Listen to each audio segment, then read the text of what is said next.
Bon après-midi à tous, bienvenue à Sadéba, merci de nous retrouver encore cet après-midi pour vivre un moment spécial sur STV, le débat. Depuis ces derniers temps, je n'ai que des femmes, c'est pas fait exprès, hein, donc malheureusement ou heureusement. Elles sont là pour qu'on débatte des sujets de société. Vous savez comment ça se passe à cette émission. Nous débattons, c'est pour ça que ça s'appelle ça, débat. Hein? Nous débattons, mais moi je débat dedans. Donc c'est pour mettre juste les points sur les i par rapport à toutes ces personnes qui disent que... Qui est même la présentatrice? Ici, il n'y a même pas de présentateur. On discute comme si nous étions... Donc on a un sujet et puis chacun donne son avis sur le sujet. Donc faites la différence entre cette émission et les émissions de politique et les autres émissions. Ici c'est libre, c'est vraiment le ton libre, c'est le ton neutre. C'est une émission où on dit des choses que parfois les gens n'ont même pas le courage de dire ailleurs. Hein. Donc c'est un peu ça, ça débat, c'est des débats. C'est pour ça qu'on a même ouvert la ligne pour que vous puissiez nous appeler en direct et que vous débattiez, parce qu'on sait que lorsque il y a des sujets comme ça, vous avez des choses à dire. On avait promis la semaine dernière qu'on reviendrait sur la polygamie à la demande de Madame Cathy Tondet. Donc on a dit on revient spécialement ce samedi pour parler de la polygamie pendant ce temps de coronavirus. La polygamie ou alors les multiples foyers, parfois c'est des foyers qui ne sont pas légaux, parfois c'est la tisa, parfois c'est la maîtresse ou la njomba, comme on dit dans le langage camerounais. Comment est-ce que les gars ont géré ça pendant le confinement? Comment est-ce que les filles, les femmes qui se retrouvent justement dans cette situation, elles-mêmes ont géré cette période? Donc on va en parler, on va d'abord parler de la polygamie en soi. Qu'est-ce que c'est? Est-ce que c'est une très bonne chose pour les femmes? Est-ce qu'en 2020, on devait encore parler de la polygamie? Est-ce que ce n'est pas quelque chose qui avilise la femme plutôt qui l'avilise et non quelque chose qui ne peut pas rehausser la femme? Qu'en pensent nos invités? Nous avons justement la prophétesse qui est avec nous, prophétesse Mireille. Bonjour et bienvenue. Bonjour Cathy, et je rends grâce à Dieu parce que je suis encore avec vous ce matin. Et je dis aussi bonjour à tous les téléspectateurs et sans oublier mon époux, M. Ranon, l'évangéliste, et tous ceux qui me regardent présentement, enfants de Dieu ou non enfants de Dieu, parce que nous sommes d'abord au début créatures de Dieu et on devient enfants de Dieu. Absolument. Donc bonjour à tout le monde. Cathy, bonjour. Bonjour Solange, bonjour à tous les téléspectateurs, bonjour à tous ceux qui nous suivent. Je suis fatiguée de donner votre numéro aux gens. C'est l'émission qui a du succès. C'est pour ça que je voudrais très sincèrement vous remercier parce que beaucoup de gens appellent et beaucoup de gens nous suivent. Et le retour que j'ai, c'est que l'émission les aide à résoudre leurs problèmes. Donc, je voudrais vous remercier parce qu'on ne peut imaginer jusqu'où les gens sont touchés. Les gens ont beaucoup de problèmes maintenant et parfois ils ne savent où aller. Et quand il y a des émissions comme celle-ci, ça leur permet de résoudre leurs problèmes, d'en savoir davantage. Jusqu'à Yaoundé, les gens m'ont accosté, certains m'ont vu parce que j'étais en train de faire un travail et ils ont beaucoup apprécié plusieurs émissions, particulièrement les 2 dernières que nous avons faites. Donc je vous dis encore merci. Alors, la polygamie, je voudrais commencer par notre servante de l'Éternel qui est avec nous, donc pour qu'elle nous donne son avis en tant que femme de Dieu. La polygamie, c'est quoi pour vous? Ok, merci Solange. Je dirais tout d'abord, la polygamie, c'est le fait qu'un homme puisse avoir 2 époux. 2 épouses, je veux dire. Ou parfois il est marié, il se retrouve avec plusieurs autres concubines à l'extérieur du mariage, hors du mariage. Et si je suis là, c'est beaucoup plus pour faire une précision par rapport à la parole de Dieu, pour éclaircir certaines choses par rapport à la volonté de Dieu. Donc nous allons voir dans Genèse 2, à partir du verset 21, où Dieu au commencement, après avoir créé l'homme, qu'est-ce qu'il fait? Il endort l'homme pour retirer la côte de l'homme et fait une femme à l'homme. Je répète, il endort l'homme, il enlève la côte de l'homme, une côte de l'homme, il remplace le vide de la côte par la chair et il fait une femme à l'homme, pas 2 femmes à l'homme. Maintenant, quand l'homme se réveille, il dit, enfin, j'ai trouvé celle qui est en moi, l'os de mes os, la chair de ma chair. Maintenant, par la suite, au passage 24, il dit, c'est la raison pour laquelle l'homme quittera son père et sa mère pour se joindre à sa femme et non à ses femmes. Donc, ça veut dire que en temps normal, la volonté de Dieu voudrait qu'un homme devrait avoir une seule femme. Au commencement, Dieu créa un homme et il créa une seule femme. Maintenant, et lorsque je vais entrer, c'est vrai que même dans la Bible, on a vu des personnes qui ont même servi Dieu, qui n'ont pas su marcher selon que Dieu voudrait. Je prends le cas d'Abraham. Abraham, quand tu entres dans Genèse 16, mais là, Abraham, ce n'est pas par sa volonté, mais c'est plutôt au contraire, c'est sa femme qui l'encourage de prendre Agar, la servante, dans le souci de la faire concevoir, parce que Sarah ne concevait pas. Donc, je pense que tout autour de l'émission, nous allons entrer beaucoup plus en profondeur. Merci Solange. Cathy, que pensez-vous sincèrement de la polygamie? Alors là, je ne porte pas les gants pour donner mon point de Oui, vue. bien sûr, c'est ça débat. Moi, je pense que la polygamie n'est pas une bonne chose du tout. Moi, célibataire, si je dois épouser un homme, je ne signerai même pas le régime polygamique. Parce que quand on signe le régime polygamique, ça veut dire qu'on accepte que son mari doit avoir beaucoup d'autres femmes. Donc, les femmes qui s'engagent à épouser un polygame, normalement, ne devraient pas se plaindre. Parce qu'elles se sont engagées, elles savent que si je suis la première femme, mon mari est polygame, je peux en avoir 10 derrière. Si je suis la deuxième, ça veut dire qu'il y a une troisième, une quatrième ou une 10e qui va venir.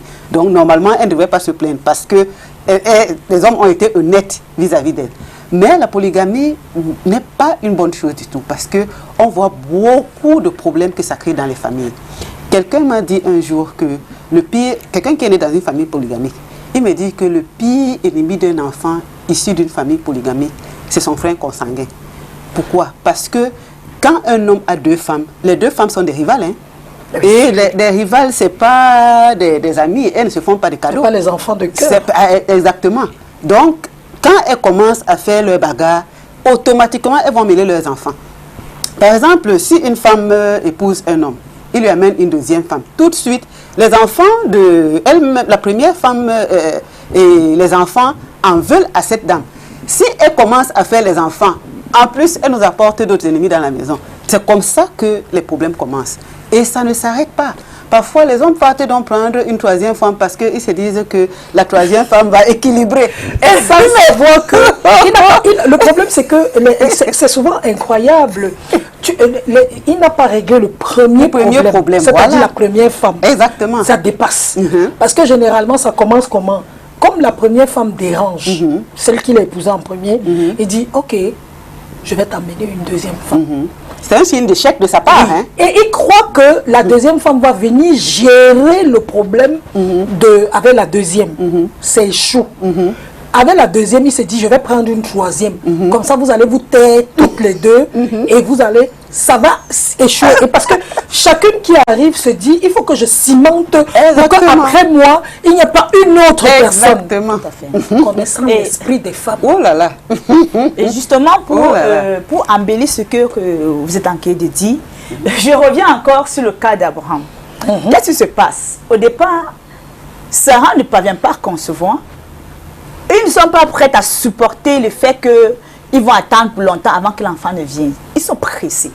Sarah encourage son mari à prendre Agar. Elle avait la bonne pensée. Oui, elle encourage son mari à prendre Agar. Je vais arriver quelque part, Solange. Elle encourage son mari à prendre Agar. Maintenant, quand son mari part vers Agar, et Agar conçoit, ça devient le problème dans la maison. Agar commence à être méprisante à l'égard de Sarah.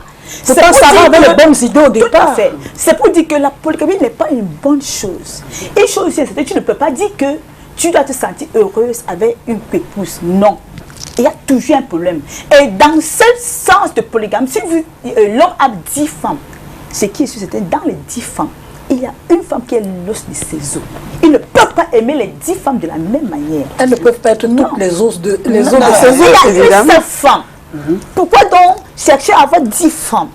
Pourquoi? Ça ne sert à rien. Parce que quand on prend même l'histoire de Rebecca et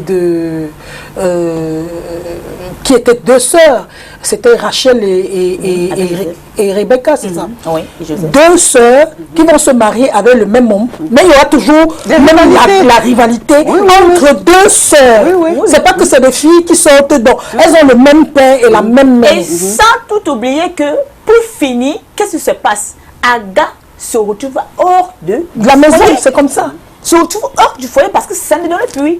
Lorsque Sarah conçoit et qu'elle accouche, qu'est-ce qui se passe? C'est maintenant le frère consanguin d'Isaac qui se met à se moquer de Harry. Parce que Sarah venait d'accoucher, mais Sarah a vu ça de loin.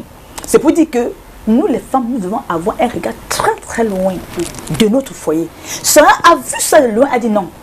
Elle n'a même pas permis que l'enfant grandisse et puis après, non. À cet instant, il faut que je revienne seule. Je deviens seule à mon mari. Tu dois partir. On a vu dans le littoral, hein, quand je grandissais, je voyais dans certaines familles, les femmes qui n'accouchaient pas partaient prendre d'autres femmes pour leur mari.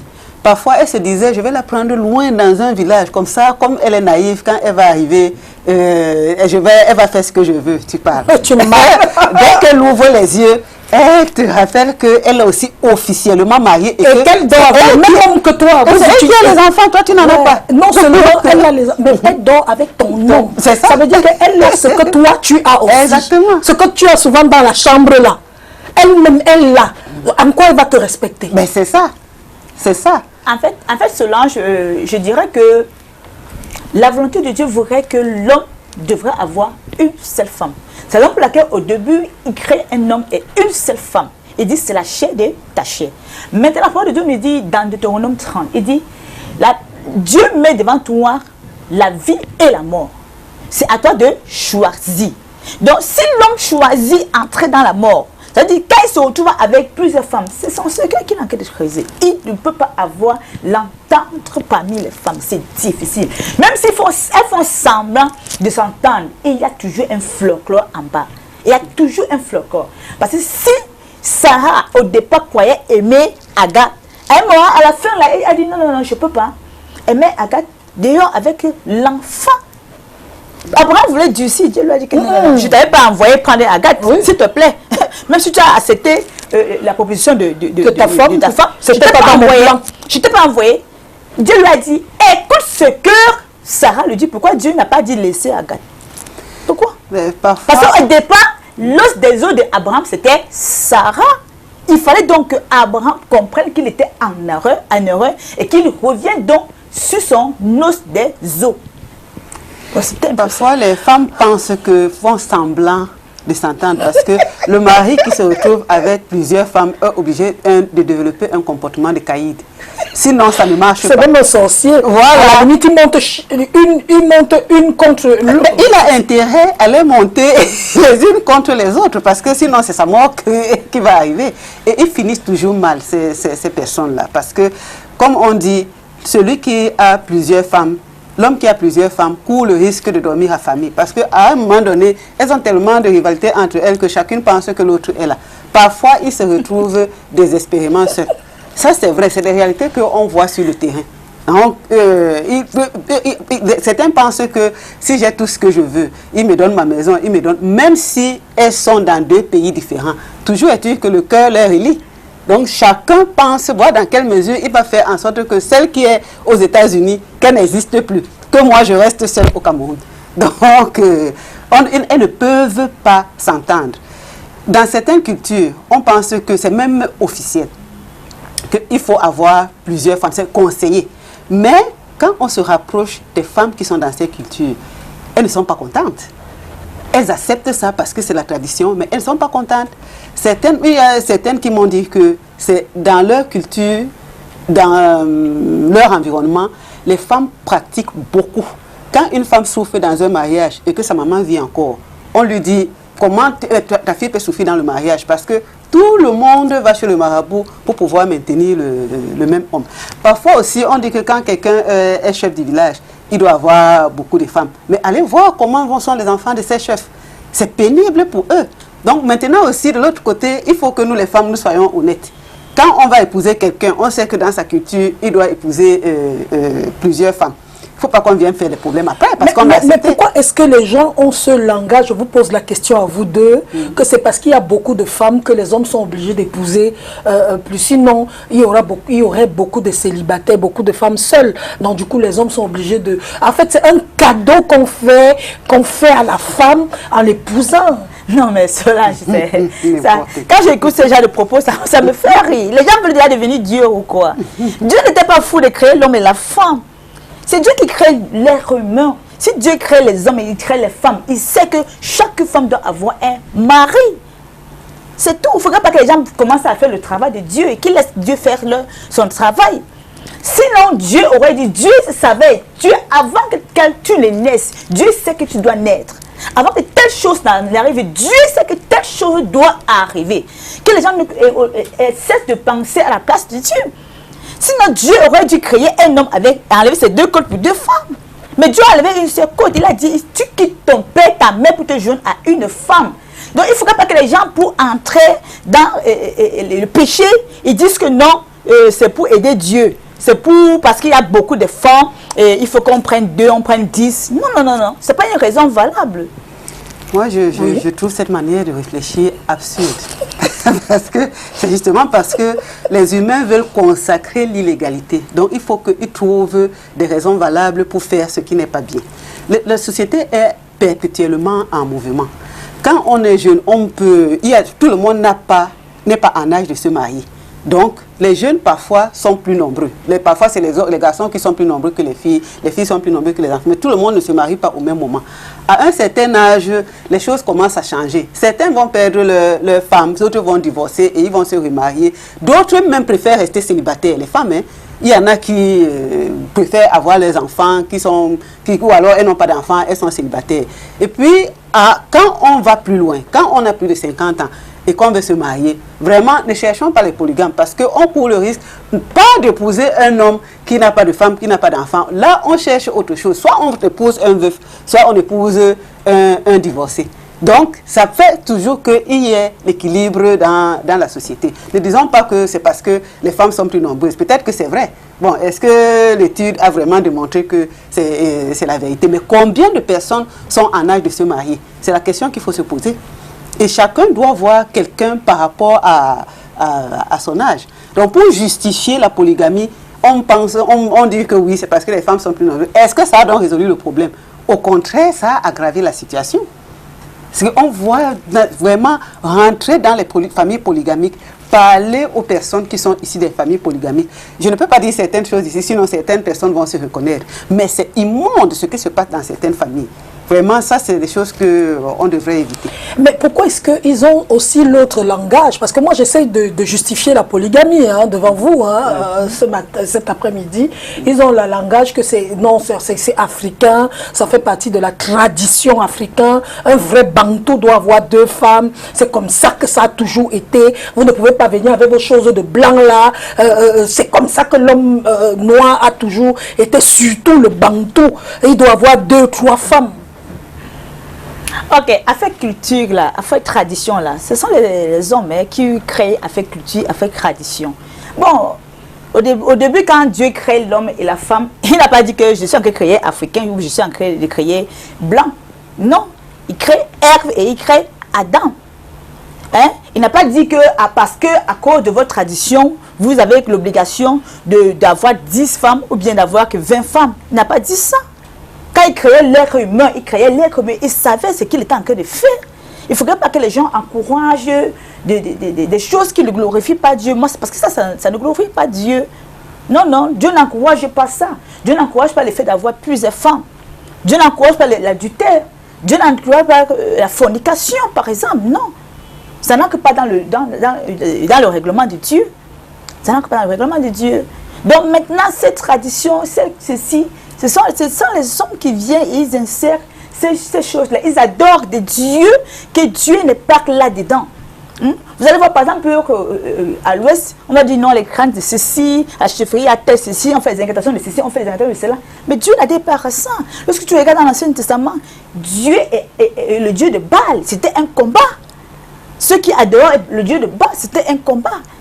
À chaque fois que Dieu envoyait son serviteur pour faire, je veux dire, pour conquérir ceux-là, pour montrer à ceux-là qui adoraient le Dieu de Baal que lui, c'est lui l'Éternel.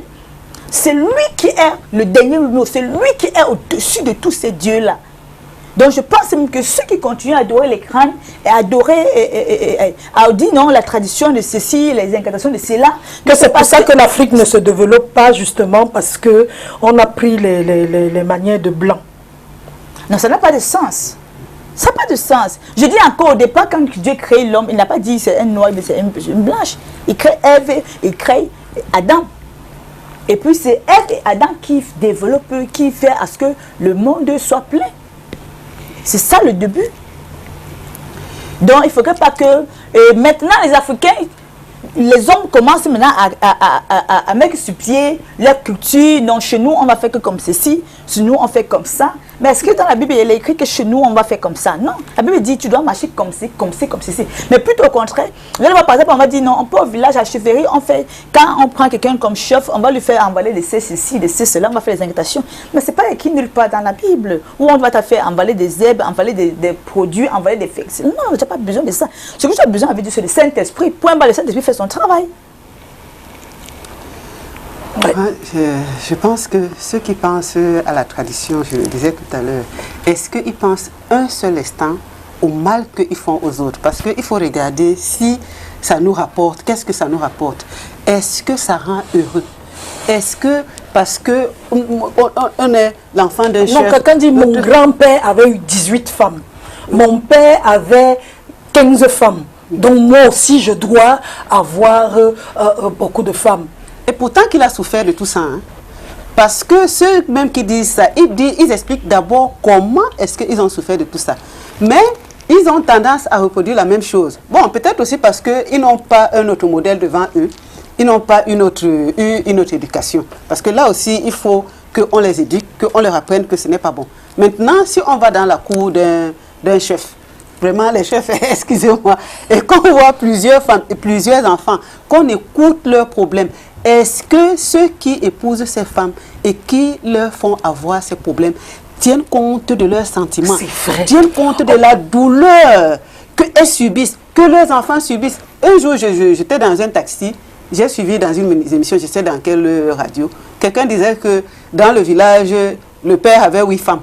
Et on te dit que les 8 femmes-là, ce sont tes mamans. Tu vas couper le bois au village. Quand tu amènes l'autre, une femme te dit que quand je suis ta mère, donne-moi. Tu peux faire encore des kilomètres à pied pour partir au village. Ça, c'est des choses qui marquent. C'est des choses qui marquent. Finalement, quelqu'un d'autre m'avait dit qu'il était très étonné parce que dans certaines cultures, il n'y a pas ça. Donc, il accompagne son ami au village. Son père avait plusieurs femmes. Je crois qu'il était chef. Et son ami parle avec son père. Pour lui, c'était un privilège inouï qu'il ait parlé avec son père. Moi, je ne comprenais pas ça. Parce que moi, mon père était mon ami. Moi aussi. Voilà. Donc, nous qui n'avons pas vécu comme ça, on ne peut pas comprendre. Mais finalement, moi, j'ai vu des jeunes filles, des jeunes dames, me dire qu'elles aiment la polygamie parce qu'elles ont grandi dans ça et elles sont prêtes à devenir même la deuxième, la troisième, la quatrième. Ce n'est pas leur problème. Elles s'en foutent. Elles sont habituées à combattre. Elles savent comment c'est donc, elles savent comment elles vont gérer. Donc, quand quelqu'un dit qu'elle aime la polygamie, elle sait que sa mère a combattu, elle connaît les rouages. Ce n'est pas forcément le bonheur. Ce n'est pas qu'elles vont trouver le bonheur là-dedans, mais c'est qu'elles calculent ce qu'elles vont gagner. Parce qu'à un moment donné, ça devient des calculs. Hein. Donc, on n'est pas dans le mariage par amour. Ah oui. C'est le bien du monsieur. Hein. Oui. On est en train de calculer quelque chose. Donc, une fois, on avait dit à des rendez-vous que les hommes ont mêlé le business en amour. Et les femmes ont développé le business. Après, les hommes vont se plaindre. Donc, quand on calcule, on sait qu'on est né dedans, on se connaît tous les rouages, on sait comment on va faire pour s'en sortir. Mais celui qui a envie de faire un bon couple, qui a envie d'être bien marié, qui a envie d'avoir des enfants, qui va chérir, qui va bien élever, vraiment, je ne lui conseillerais pas la polygamie. Parce que quand on y va, beaucoup se brûlent les doigts. Ça, c'est sûr. Même s'ils ne le disent pas ouvertement. Parfois, on nous laisse voir ce que nous voulons voir. Mais l'intérieur est pourri. Moi qui travaille dans la santé mentale, je sais que les apparences sont vraiment trompeuses. Quelqu'un, c'est quand il souffre, alors beaucoup qu'il sort sa dernière voiture pour montrer aux gens que ne me voyez pas que parce que je suis la 5e femme de ce monsieur, je suis la plus heureuse. Mais il faut se rapprocher de la personne. On va voir que si on laisse son cœur, on peut mourir empoisonné. Parce que ce qu'on vit, chacune vient avec ses problèmes. Chacune vient avec ses ambitions. Chacune a sa famille. Chacune a ses amis. Chacune a ses conseillers et ses conseillères. Et l'homme, au milieu de tout ça, il ne se rend même pas compte que c'est lui qui devient le plus petit. C'est lui qui est à la merci de tout ce monde-là, de toutes ces familles. On dit que les hommes meurent souvent plus vite que les femmes. C'est parfois à cause de ces choses-là, parce que le poids de la famille, les problèmes de la famille, parfois ils finissent par se comporter comme des monstres pour amener chaque femme à rester à sa place. Jusque-là, ils ne réussissent pas. Ouais. Qu'est-ce que vous pensez aussi de ça, justement? Oui, franchement, ça m'inquiète un peu et à la limite, ça me fait beaucoup rire. Franchement, je n'encourage pas la polygamie. Déjà, d'un, parce que ce n'est pas la volonté de Dieu. Et de deux, tu ne peux pas être heureuse dans la polygamie. Et celui qui accepte, ou bien celui qui accepte avoir plusieurs femmes, Satan au pire. Ou celle qui accepte être deuxième femme, ou troisième, quatrième, dixième femme, comme celle qui a dit tout à l'heure qu'il y a une autre qui dit, il y a celle qui disent qu'elle préfère être dans la polygamie. Mais parfois, quand tu regardes, parfois c'est parce qu'elles ont perdu l'espoir de trouver un mari. Parfois c'est parce qu'elles n'ont pas la foi. Elles n'ont pas la foi que non, Dieu va envoyer leur part de mari. Maintenant, elles se retrouvent, même si je suis 5e femme, ce n'est pas un problème, pourvu que j'ai aussi l'alliance et qu'on dise que je suis mariée. Mais elle oublie, ce qu'elle oublie, c'est que Dieu n'est pas à l'intérieur. Et ce qu'elle oublie, c'est que même si elle vient en 5e position, et que ce n'est pas elle qui est l'os des os de cet homme, elle va souffrir. Quand il va falloir que l'homme se lève pour faire un choix unique, que bon, il veut prendre telle décision ou bien telle autre chose, il va regarder l'os de ses os, là où son cœur bat. Parce que généralement, l'os de ses os, c'est là où ton cœur bat. Parce que quand Adam se lève, quand il dit l'os de mes os, ça veut dire que son cœur a battu. C'est l'affection qu'il a reçue, c'est l'amour qu'il a reçu subitement. Et elle dit, ouvre enfin l'os de mes os. Ça veut dire que même si tu te retrouves avec étant 5e femme, sois-en sûr, pose-toi beaucoup de questions. Il y a l'os de ces os parmi vous. Et tu vas souffrir. Et la Bible dit, tu es libre de choisir la mort ou la vie. Deutéronome 30. Tu es libre de choisir la mort ou la vie. Ok, Dieu dit, je te conseille. Oui, il te conseille de choisir. Il te conseille la vie. Mais il te dit tu es libre. Mais je te conseille. Voilà. Parce qu'il ne veut jamais avoir, il ne veut jamais qu'on l'attrape Dieu. Il ne veut pas que tu dises que non, qu'il m'avait dit que non. Il te dit que voici la vie, voici la mort. Tu es libre. Mais je viens derrière te dire que choisis la vie. Voilà. Donc lui, il dit dans sa parole, c'est une femme avec un homme. Maintenant, si tu acceptes être deuxième ou troisième, 10e femme, attends-toi aux conséquences. Attends-toi aux conséquences. Mais Agathe n'a pas supporté. Agathe n'a pas supporté parce que quand c'était fort, la première femme, Sarah a dit, allez, tape la main sur la table. Elle a dit à son mari, c'est moi l'os des os. Comme tu vois, la cessière va partir. On flatte souvent les femmes dans les mariages en disant que c'est la reine-mère. Parlons des reines-mères. Parlons des reines-mères. Beaucoup de gens se plaignent de ces reines-mères. Mais c'est elles qui partent chercher les problèmes à la reine-mère. Parce qu'un homme, normalement, qui ne s'entend pas, quand la deuxième femme arrive, elle sait que la première femme, elle ne vaut plus rien. Sinon, le mari ne serait pas venu me chercher et tout. La reine-mère est chez elle, elle attend. Quand une femme dit à son mari que va prendre une autre femme, ça veut dire qu'elle sait qu'elle vient vous traiter sur place. Donc, tu prends la deuxième femme, tu l'amènes à la maison, je la traite sur place. Quelqu'un m'a dit que, issu d'une famille polygamique, me dit que la reine-mère est souvent très méchante. La deuxième femme ne s'épanouit pas beaucoup parce qu'elle subit la dictature de la reine-mère. La troisième femme est parfois effectivement aimée, mais elle n'a pas de poids. Parce que les deux autres femmes sont là. Vous voyez, je ne sais pas si les hommes savent comment ça se passe. Et parfois, c'est effectivement, comme elle disait tout à l'heure, les femmes qui sont désespérées se disent que, ok, même si je suis cinquième femme, je m'en fous. Donc, les hommes, vous partez souvent prendre des grillés. Et c'est que quand elle arrive là, elle sait qu'elle est grillée. La reine-mère qui est... Nous les femmes, hein, on dit qu'on se sépare souvent mentalement avant de se séparer physiquement. La première femme... Elle n'est plus là-dedans. Elle n'est plus là-dedans. Elle est là pour vous déranger. Elle amène même le mari à prendre la troisième femme pour traiter la deuxième femme qui est venue l'arracher. Oui. Donc elle va créer les situations. Finalement, le mari va se lasser. Il va prendre une troisième. Elle ne parle pas. Elle sait qu'elle s'en fout. Elle n'aime plus son mari. Parfois, elle est là pour ses enfants. Oui. Donc vous subissez. C'est vous qui êtes amoureuse. Hein.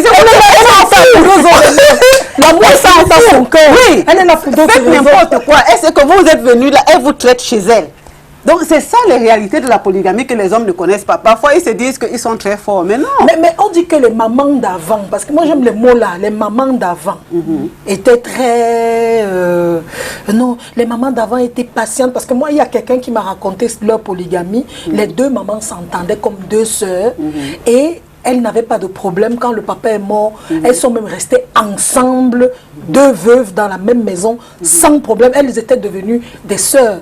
Ça, c'est un cas sur 1000. Sur 1 million. 1 000, c'est petit. Un cas sur 1 million. Allons comme ça. Et on dit que les mamans d'avant étaient gentilles, elles étaient douces, c'était des femmes qui acceptaient des choses, elles ne pleuraient pas, c'était pas des rebelles. C'était, ton mari te dit qu'il va prendre, ok chérie, ok bébé, elles ne parlaient pas fort, on n'entendait même pas leur voix. Que c'est les nouvelles femmes-ci, maintenant là, qui sont devenues les wanted. C'est vrai, comme vous avez dit tout à l'heure, c'est un cas peut-être sur 1 million. C'est vrai que parfois... Moi, j'ai vu les polygamies d'avant, dans mon quartier, quand j'étais petite. J'ai vu les mamans de l'époque, comme on est en train de dire, qui bagarraient. Elles étaient même très dangereuses. Oui, parce que les gens qui ont notre âge... marabout. Bien sûr, parce que chacun sait sur quoi elle compte. Parfois, les problèmes ne sont pas visibles. Mais chacune sait ce qu'elle fait. Les gens qui sont dans d'autres cultures, qui m'ont dit que chez nous, toutes ces femmes sont chez le marabout. Mais elles ne parlent pas. Chacune vient là, elle est tranquille, mais elle sait que demain là, j'ai mon marabout chez qui je vais partir. Elles ne vont pas le montrer ouvertement. Il y a des problèmes qui sont palpables. Et d'autres qu'on règle autrement, parce que tout le monde n'est pas le bruit. Parfois aussi, il y a des femmes qui se soumettent à outrance. Hein. Donc maintenant, la première femme s'est peut-être dit que, ok, comme celle-ci est arrivée, je ne peux pas faire autrement, je vais faire comment? Je l'accepte, parce qu'elle aime véritablement son mari. Mais, bon, qu'est-ce qui se passait véritablement à l'intérieur, on ne peut pas savoir. Donc, ça, c'est un cas vraiment sur mais moi, je vous pose une question simple. Vous avez votre petite soeur, votre amie, votre complice, confidente qui se retrouve dans une situation où, au lieu d'être la maîtresse d'un homme marié, parce qu'elle a rencontré un homme marié, elle est tombée amoureuse de ce dernier, au lieu d'être la maîtresse de l'homme marié, le mari lui propose de devenir la deuxième femme. C'est votre petite sœur. Vous lui donnerez quoi comme conseil? En fait, Solange, c'est même trop banal. Franchement, moi, en tant que servante de l'Éternel, moi, connaissant la parole de Dieu, tu ne peux pas être ma petite sœur. Tu me dis que tu es en train de flirter avec un homme, même si il n'est pas marié. Moi, j'appelle ça la fornication. Oui, j'appelle ça la fornication. Parce que tu ne peux pas être... que tu, comme moi, connaissant la parole de Dieu, je t'encourage de traiter avec un homme hors mariage. Non, non, non. Je dis, même si ce n'est pas un homme marié, hors mariage, je ne peux pas t'encourager ainsi. Parce que la parole de Dieu nous dit, tu quittes ton père, ta mère pour te joindre à un homme, pour que vous deveniez une seule chair. Vous aurez les relations sexuelles dans le mariage.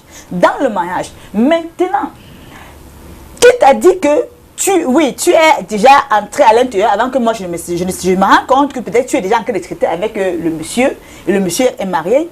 Sache que le monsieur est dans l'adultère. Il est dans l'adultère parce qu'il est déjà marié et il est en train de faire là l'adultère. Non, il te dit qu'il n'est pas en train de commettre l'adultère parce qu'il avait déjà signé polygamie avant de se... Donc, c'est légal. C'est légal, il est dans la légalité, il n'est pas en train de commettre un péché. Oui, c'est légal aux yeux des hommes, mais aux yeux de Dieu, ce n'est pas légal. Dans la Bible, je dis, il n'a pas dit qu'on doit signer polygamie. Il connaît que c'est un homme et c'est une femme. Il dit, tu quittes ton père, ta mère, pour te joindre à ta femme, à une femme. Mais ils disent que Salomon, les amis de Dieu, avait plusieurs femmes. On dit que la Bible dit que Salomon avait plusieurs femmes et plusieurs maîtresses, concubines, que Abraham, que le fils d'Abraham qui s'appelle Isaac a eu 2 femmes. Isaac a eu 2 femmes. Mais Jacob a eu 2 femmes, tout le monde a eu 2 femmes, David, etc. Oui. Mais c'était les hommes selon le cœur de Dieu. Si Dieu acceptait ça, pourquoi est-ce qu'on n'accepterait pas aussi je vais retirer un peu votre attention, n'est-ce pas? Je vais attirer un peu votre attention. C'est pas parce que ils avaient donc plusieurs femmes que cela veut dire qu'automatiquement Dieu était d'accord de ce qu'ils faisaient. C'est pas pour ça. Dieu dit, je mets le bien, le mal, je mets la vie, je mets la mort devant toi, je te conseille de prendre la vie. Maintenant, si c'est qui est même David lui-même, il y avait des erreurs qu'il faisait. Hein? Et il s'est mis à danser, il se reconnaissait ses erreurs. Maintenant, quand il sait que, au moins qu'il sait que ça a touché le cœur de Dieu et que Dieu n'est pas content de ça, qu'est-ce qu'il fait? Il s'est mis à danser pour demander pardon à Dieu, par exemple.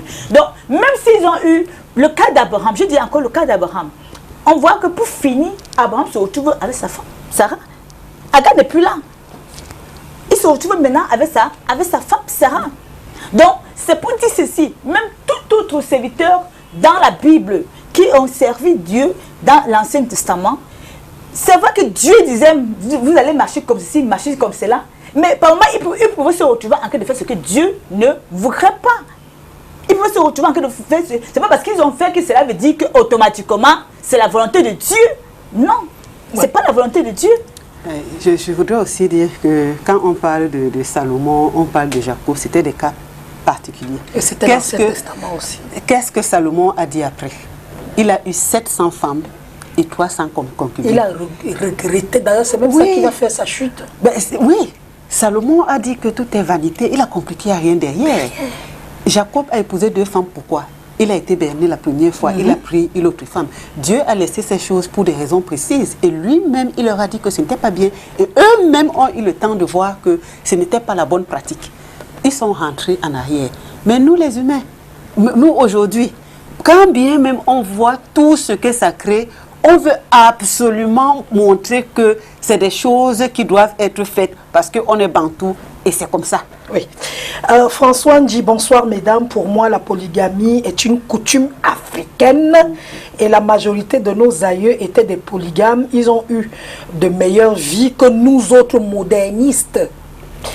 Le problème de la polygamie aujourd'hui, c'est l'égoïsme des uns et des autres, surtout des femmes qui n'ont rien compris de la vie sociétale africaine.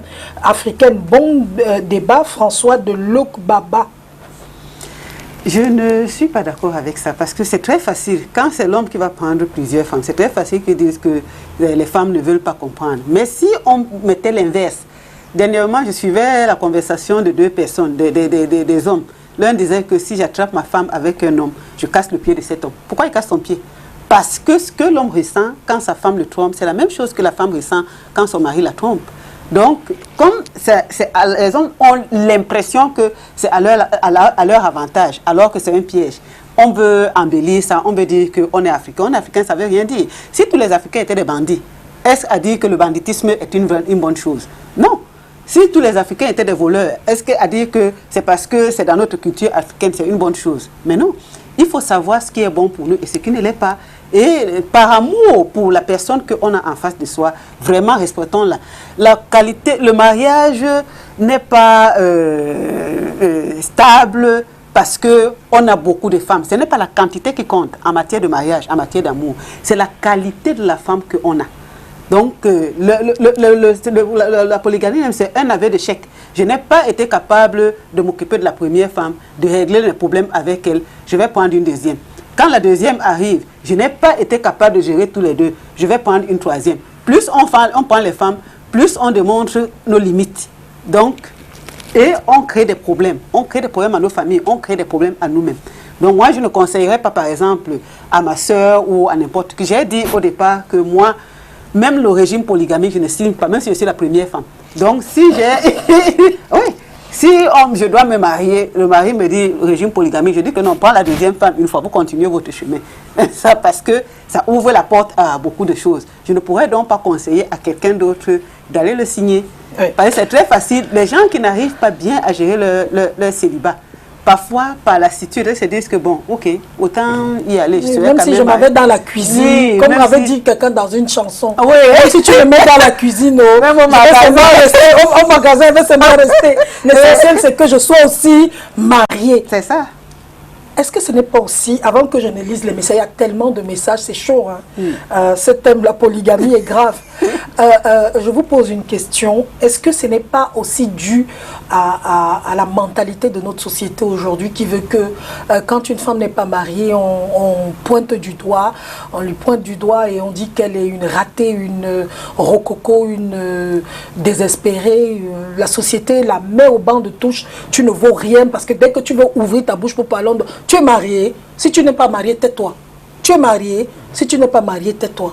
Mais est-ce que ce n'est pas ça aussi qui fait en sorte que las, les femmes sont obligées d'accepter même d'être la quatrième femme? Bon, cela, je dis encore franchement, quand on a un principe, je pense même que si tu es un enfant de Dieu véritable, tu ne ferais pas des choses pour le plaisir de faire.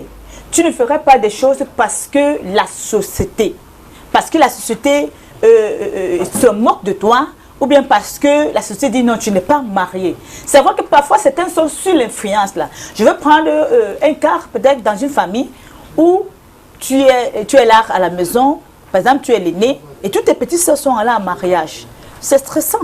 Parce que parfois c'est la famille, ce sont les gens de la famille qui te mettent un peu la pression. Oh, c'est monté, c'est descendu. Et peut-être que tu tombes toujours sur les hommes mariés qui vont te dire non, tu dois être la deuxième femme, la troisième femme. Et du coup, tu cèdes à ça. Bon, mais je ne veux pas encourager ce système-là. Je veux encourager, si toi, tu as la crainte de Dieu, ne tombe pas là-dedans parce que tu as le stress, ou bien parce qu'on a envie de te mettre la pression, que non, tu n'es pas marié, c'est monté, c'est... Non, tu n'as pas besoin de tomber sur ces pressions-là. Faire la volonté de Dieu. Faire ce qui va plaire à ton Dieu et non ce qui va plaire aux hommes. Moi, je pense que le célibat, ce n'est pas une maladie. Hein. Ce n'est non plus une malédiction. Donc, nous devons chérir... Est-ce qu'il y a un cimetière où on enterre les célibataires? Quelqu'un peut décider de ne pas marier, on n'est pas obligé de se marier. Quelqu'un peut être célibataire et être heureux. Ouais, donc, je connais beaucoup de femmes qui étaient mariées, qui ont divorcé. Elles ont dit que même si on les tue, elles ne se remarient plus jamais. On a même oublié qu'elles étaient mariées. Elles sont devenues célibataires, elles s'en foutent. Elles disent que c'est un choix. J'en connais, mais jus que Solange, même gratuitement, je ne rentre plus au mariage. Ouais. Moi, j'ai connu une maman veuve. Elle a décidé qu'elle élève ses enfants. Elle ne veut plus se marier. Elle a élevé ses enfants et elle les a bien élevés. Quelqu'un peut effectivement divorcer et il décide de rester célibataire. Parce que le mariage l'a traumatisé. Oui, bon, parfois le mariage l'a traumatisé. Parfois, il ne veut pas épouser n'importe qui. Il se dit, je vis ma vie de célibataire très bien. Oui, il faut la vivre bien. Ça ne veut pas dire qu'il faut faire le désordre. Ça ne veut pas dire que quand on est célibataire, on est directement légère aussi. Non, on n'est même pas malheureux. Il y a tellement de choses qu'on peut faire. Si on ne s'aime pas soi-même, si on ne gère pas bien sa vie, si on ne gère pas bien son célibat, on ne peut pas gérer le mariage. Absolument. Donc, il ne faut pas être obsédé, se dire que le mariage à tout prix. Si on est marié, tant mieux. Mais si on n'est pas marié, c'est aussi une bonne chose que d'être marié. Justement, j'appuie ça avec l'apôtre Paul dans 1 Corinthiens 7. Il dit, lui, il choisit de rester Lui, il avait choisi d'être célibataire. Mais il dit, je ne vous oblige pas de rester célibataire. Si tu sens en toi l'envie de te marier, marie-toi. C'est pour dire tu brûles. Oui, marie-toi. C'est pour dire que ce n'est pas forcément une obligation que tu dois aller en mariage. Donc, pourvu que tu gardes ton célibat dans la crainte de Dieu. Parce que ça ne sert à rien que tu dises que tu dois rester célibataire, mais on te voit en train de forniquer à gauche, à droite. Non, là tu es... Ça ne vaut pas la peine aussi d'être marié et on te voit avoir plein de maîtresses. Ça ne sert à rien. Oui, parce que moi, quand j'écoute même les chansons, j'ai joué une chanson hier à l'émission Love Night où une fille dit aujourd'hui il a décidé de faire de moi sa reine, il a décidé de me mettre en haut, il a décidé de me mettre au sommet, il a décidé de m'épouser, donc je suis... Donc, parce qu'aujourd'hui, se marier, c'est comme un trophée. Tu vois comment une femme chante et elle te dit qu'il a décidé de faire de moi sa reine, il a décidé que je... Donc, comme si c'était, je sais pas, ça dépasse même la Coupe du Monde. Les gens sont dans la dépendance affective. C'est-à-dire, on pense que sans l'autre, on ne vaut rien. On ne peut pas vivre. C'est lui qui décide ici, c'est lui qui, s'il n'est pas là, on est perdu. Ma vie n'a pas de sens. La vie n'a pas de sens. C'est pour ça que les femmes sont malheureuses. Et puis, on profite de cette fragilité-là pour leur faire n'importe quoi, pour leur faire des propositions indécentes. C'est pour ça qu'il faut insister et dire que être célibataire, ce n'est pas une honte. C'est un état. Et ça peut être, parfois les femmes mariées envient celles qui ne sont pas mariées, hein, parce que quand on voit leur épanouissement, comment elles gèrent leur vie, comment elles sont heureuses, alors que dans le mariage, on n'est pas heureux, on a tendance à envier celles qui ne sont pas mariées. Maintenant, ça dépend de la manière dont nous gérons notre vie. Si nous gérons bien notre vie, quand on n'est pas marié, il n'y a aucun problème à cela, vraiment aucun problème. Maintenant, si on est marié et qu'on gère bien notre couple, là aussi, il n'y a aucun problème. Dans les deux cas, c'est pareil. La polygamie démontre à quel point l'homme est limité dans sa réflexion. Il n'a même pas résolu le problème avec la première femme. Il va chercher la deuxième avec sa part de problème.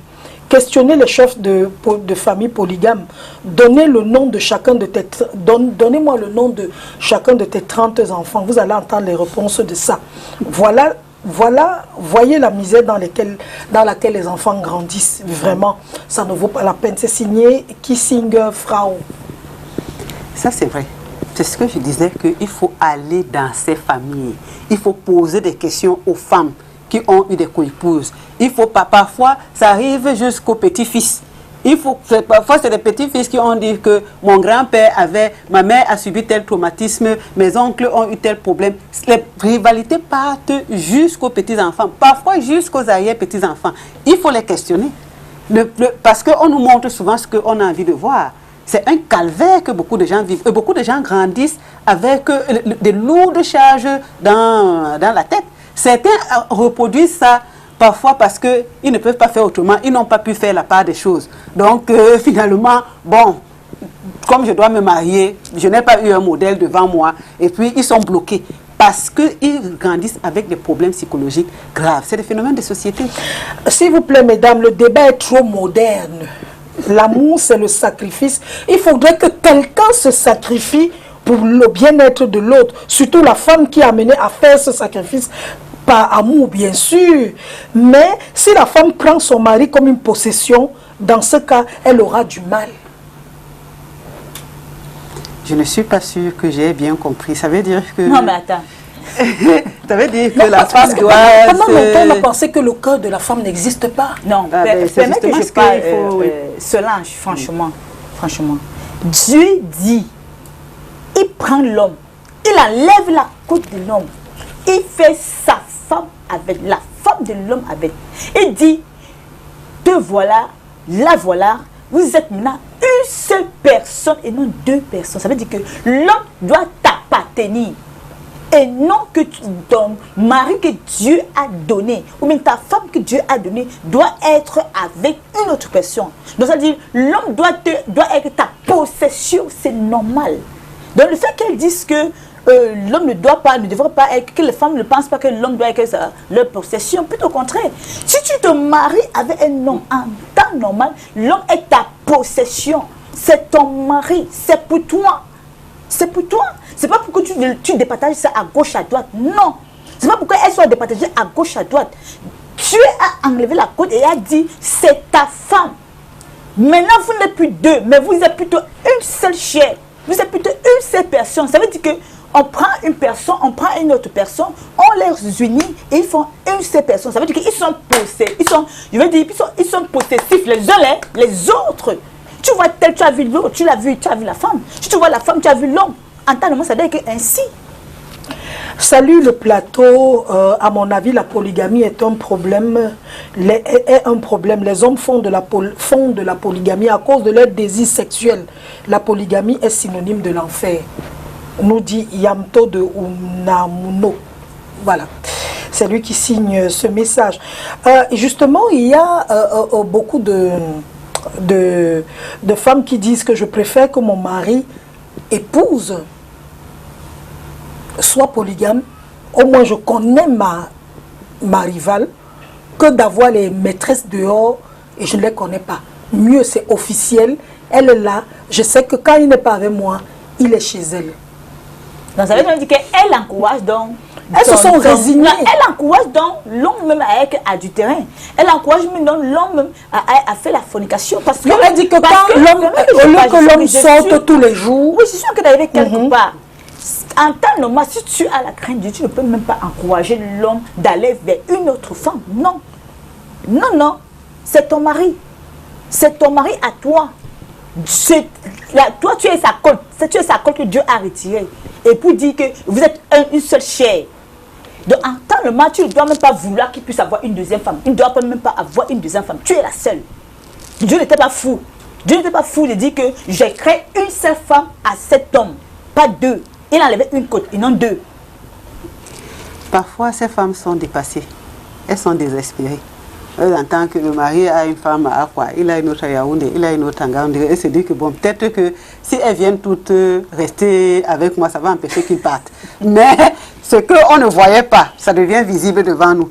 Et c'est encore plus grave. Parce que les autres, au moins, on ne les voyait pas. Donc, c'est le désespoir qui fait ça. Parfois aussi, on se dit, bon, ben, on a quand même envie de la voir devant nous. Mais le plus dangereux, c'est que quand elle commence à dire que amène-les à la maison, en général, c'est qu'elle a un plan. Que venez, oui, amène-les, c'est qu'elle a un plan. C'est pour ça qu'on tire beaucoup sur les reines mères. Beaucoup de femmes ne savent quoi faire parce que ce phénomène est tellement courant, c'est tellement récurrent qu'elles ne savent plus quoi faire. Et parfois aussi, elles vont accepter, puisqu'elles ont signé le régime polygamique. Donc quand on signe le régime polygamique, on sait que les autres vont venir. À contre-cœur, on les accepte, on les prend, parce qu'on n'a pas de choix. Donc c'est un piège que les femmes tombent. Les femmes doivent savoir, quand vous signez le régime polygamique, ne vous plaignez pas. Le mari va avoir plusieurs femmes. Quand vous signez le régime monogamique, là c'est autre chose. Donc, je pense que vraiment, nous tirons un peu sur les hommes aujourd'hui, mais c'est très important de savoir ce que les femmes subissent dans leur cœur, la lourde charge qu'on leur impose. Florence Zier, d'abord, la polygamie n'a jamais été une bonne chose. Dans la polygamie, l'une des femmes est malheureuse parce que l'homme ne peut pas être équitable entre les deux épouses, surtout les premières femmes. Les deux sont malheureuses, hein, parce que même la deuxième femme n'est pas contente que la première soit là. La première n'est pas contente que la deuxième soit là. Personne n'est contente que l'autre soit là. Je ne sais pas si vous avez donné l'avis contraire. La personne, nous sommes des femmes. Si, non, moi, j'ai divorcé. Je m'entends très bien avec mon ex-mari. La femme de mon ex-mari suit mes émissions. C'est elle qui me dit, maman, j'aime telle coiffure ou telle autre. Et lui, il me l'a présenté. Le jour où il me la présente, il lui dit, je t'ai toujours parlé d'elle, n'est-ce pas? C'est parce qu'il n'y a pas de rivalité entre elle et moi. Parce que vous n'êtes plus en... Non, on n'a rien à voir ensemble. Oui. Mais sinon, je serais venue la peindre avec tous les défauts dans cette émission. Mais je vois plutôt ses qualités. Je ne rentre pas dans leur vie et tout ça. Ce ne sont pas mes ennemis. Et j'ai vraiment... C'est une petite fille que j'ai même admirée parce qu'elle entretient bien son mari. Mais si c'était ma co-épouse, alors là... C'est différent. Alors là, je vous dis pas. Parce qu'à ce moment-là, il y a le sentiment que maintenant, on est en train de... On va dire quoi? Est-ce que c'est parce que pendant longtemps, on a cru que la femme n'avait pas de cœur aussi? Que la femme n'était pas faite pour aimer, ou alors non, que la femme supporte facilement. Donc du coup, un homme peut prendre 2, 3 femmes à la fois comme ça. La femme est née pour subir ça.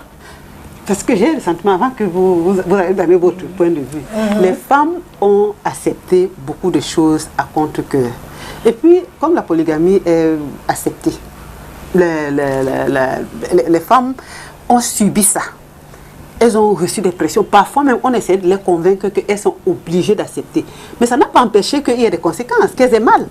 Ça n'a pas empêché que ça crée autant de problèmes. Maintenant, on peut faire... Oui, on peut dire ça. Maintenant, donc, on peut faire comme si c'est normal. Quand on est une femme, on est obligé d'accepter parce qu'on n'a pas de choix. Mais non. Mais non, ça fait mal. Vraiment, les hommes qui épousent les femmes, si vos parents étaient des polygames, posez les questions à vos mamans. Je pose la question à la prophétesse, je raconte l'histoire en même temps de cette dame qui m'avait dit qu'elle ne peut pas supporter un homme avec elle 24 heures sur 24, elle ne peut pas supporter d'être avec un homme dans la même maison 7 jours sur 7. Elle préfère qu'il prenne une autre femme et que de temps en temps, il aille là-bas, qu'il la laisse seule. Elle n'aime pas ça. Elle n'aime pas être trop... Ça veut donc dire que quelque part, elle ne veut pas être surveillée, même d'abord, même par l'homme. Or, tu ne peux pas dire que tu vas quitter ton père, ta mère, pour te joindre à ton mari. Elle-même sort d'un mariage polygamique, peut-être parce qu'elle a vécu ça avec sa maman. Bon, c'est vrai, elle a vécu, mais c'est pas parce que sa maman a vécu, c'est là qu'automatiquement, elle va vivre la même chose. C'est pas automatique. Donc, il ne faudrait pas que parce que ça veut dire, si tu aimes vraiment ton mari, tu vas vouloir qu'il soit toujours à l'aise dehors, non. Mais plutôt quand même quand il voyage, même pour une semaine, tu es mal à l'aise. Tu vas vouloir qu'il se rapproche vers toi. Ça veut dire qu'il y a un problème. C'est vrai que selon que là où elle a grandi, elle a vu que sa maman était toujours délaissée parce que le papa allait vers une autre femme à gauche, à droite. Donc là, ça l'a affecté. Là, c'est un cas particulier. Bon, je vais revenir sur celle qui dit que elle préfère que connaît que ses rivales et tout, ses époux, je vais dire. Bon, je prends encore le cas de Sarah. Sarah, pour éviter les problèmes à gauche, à droite, qu'est-ce qu'elle fait? Elle ne permet pas à son mari d'aller prendre dehors. Mais elle-même, elle choisit sa servante. Celle qu'elle croyait qu'elle avait l'œil sur elle. Celle qui était là pour faire le ménage à la maison, pour entretenir la maison. Elle savait qu'elle avait le contrôle sur elle. Mais la Bible nous dit que par la suite, il n'y avait plus entente. Par la suite, c'est devenu l'humiliation. Par la suite, c'est devenu le mépris de la part de sa servante, de Agar. Donc, Agar, quand Agar a goûté le même fruit que Sarah, mais elle a dit, ok, donc on a fait ci là, tu crois que je suis en dans le mougnon-ci là, je vais laisser ça. Oui, je suis plus ta servante, là maintenant nous sommes en rivalité. Le mépris a commencé. Et elle ne pouvait plus s'humilier auprès de sa matrone, parce que c'était sa matrone. Elle ne pouvait plus s'humilier auprès de sa matrone. Donc ça veut dire que ce n'est pas parce que tu vas vouloir qu'elle vienne là et que tu la connais que ça ne va pas créer problème. Il y aura problème. Il y aura problème. Parce que tu ne peux pas être libre, tu peux pas facilement partager ton mari avec quelqu'un. Le cœur là, ce n'est pas le caillou. C'est pas le caillou. C'est le cœur, ça bat. Tu ne peux pas. Le problème, c'est qu'on avait l'impression que le cœur de la femme peut-être est formé d'une autre manière, mais scientifiquement, c'est le même sang, c'est les mêmes pulsions, c'est les mêmes choses que nous recevons en même temps, et les hommes et en même temps les femmes. Pourquoi les hommes ne supportent pas de savoir qu'une femme a un amant? C'est vrai ce que tu dis, mais le problème c'est que à l'époque, on a habitué les femmes dans ce sens-là. Dans le sens, surtout dans les chefferies, les familles qui sont dans les chefferies et consorts, on les a habitués. Les enfants qui naissent dans les chefferies, les enfants qui naissent dans les familles royales par exemple, ils sont habitués que automatiquement, papa a plusieurs femmes, papa j'ai plusieurs mamans. Ils sont habitués là. Maintenant, la femme maintenant, sachant d'office que mon mari doit avoir plusieurs femmes, elle grandit avec, elle reste avec ça comme ça. Maintenant, l'homme croit que non, elle est à l'aise. L'homme se dit que non, elle accepte. Alors qu'en réalité, dans son cœur, elle n'est pas à l'aise. Elle accepte par contrainte. Elle accepte parce qu'elle n'a pas le choix. Parce qu'elle a vu d'autres aussi supporter. Or, c'est pas normal. Il faut s'exprimer. Oui, on leur dit que c'est la culture, donc il faut suivre. Et il faut dire que les personnes qui sont issues de ces familles grandissent avec des problèmes psychologiques graves. Ils vont peut-être aller épouser les deuxième, troisième femmes, ou bien ils vont être deuxième, troisième femme quelque part, parce qu'ils reproduisent le même schéma qu'ils ont vu dans leur enfance. Mais ils souffrent, ils en souffrent. Parfois, j'ai connu une personne qui est issue d'une famille polygamique. Elle m'a dit, je ne m'attache pas. Dès que je vois qu'un homme commence à déranger un peu, pap, je recule. Un monsieur m'avait dit que son beau-père avait 2 femmes. Si bien que sa femme a l'obsession de le voir prendre une autre femme. Ça pourrit la vie des couples. Parce que chacune grandit avec quelque chose. Quand elle arrive, il y en a qui sont prêtes et se disent, je vais aller dans un mariage polygamique, je vais faire mieux que ma mère. Parce que je ne vais pas accepter ce que ma mère a accepté. Je ne vais pas laisser telle chose que mes co-épouses me fassent telle ou telle chose. Tout ça là, c'est des dérives que la polygamie finit par créer dans la société. Donc, rien n'est acceptable, vraiment. Ni la tradition, ni la culture, ni tout ce que les gens trouvent comme raison pour justifier ça. C'est-à-dire qu'il faut regarder le cœur de ces femmes aujourd'hui. Si elles parlent, parce qu'on ne leur donne même pas la possibilité de parler. Mais quand quelqu'un est dans cette situation, non, il faut supporter, non, il faut faire comme ça, non, il faut aller chez le marabout, il va calmer ça. Elles ont trouvé toutes sortes de solutions qui n'ont pas aidé leur famille, qui n'ont pas aidé leurs enfants. Oui. Quelqu'un nous envoie ce message. Donnez-nous le comportement que doit avoir une femme qui apprend que son mari a des enfants dehors et que celui-ci décide de les amener chez lui pour les éduquer, sachant que ce monsieur sera toujours en contact avec les mamans de ses enfants. Je pose la question surtout à la prophétesse. C'est en fait moi en tant que servante d'Éternel. C'est vrai, les enfants n'ont pas demandé de naître. C'est la créature de Dieu. Donc je ne peux pas rejeter les enfants. Bon, c'est vrai que c'est un fruit de l'adultère. C'est un fruit de l'adultère. Bon, maintenant, il ne faudrait pas que je rejette les enfants dans le sens que parce que le mari est allé dehors. Je ne veux pas rejeter les enfants. Et je ne veux non plus encourager le mari que non, automatiquement, il faut que ces enfants-là viennent chez moi. Parce que il peut toujours les éduquer étant loin. Oui, parce que je ne veux pas encourager ça parce que quoi d'un. Le problème c'est que si c'est que le mari a eu ces enfants-là pendant que nous se sommes déjà mariés, c'est un gros problème. Si peut-être que le mari a eu ses enfants avant qu'on ne soit mariés, c'est un autre cas à part. Mais si c'est pendant qu'on était déjà mariés, je ne peux pas permettre cela. Ça veut dire que je suis en train de l'encourager dans son adultère. Je suis en train de l'encourager dans son adultère. Parce qu'il savait qu'on était mariés, il allait faire ça. D'ailleurs, je ne peux pas accepter ça. Je suis en train de l'encourager dans son adultère. Il va gérer cela là dehors. La preuve, Sarah a dit à Agathe de partir avec son enfant. Oui. Même comme c'est elle qui a cherché Agathe à son mari. Elle a fini par dire non, pardon. Vous venez me créer les problèmes. Parce que quand je vois déjà, elle a vu à distance que le frère de son enfant était déjà en train de vouloir s'aimer les problèmes. Elle a dit non, bête à vous quittez de là. Donc c'est une situation, c'est des cas différents. Le cas où tu épouses l'homme et qu'il a déjà les enfants. Là c'est autre chose. Parce que avant de venir dans le Seigneur, tu sors d'abord de quelque part qui n'était pas glorieux. Quelque part qui ne glorifiait pas Dieu. Maintenant Dieu te prend de là-bas pour te laver et te positionner.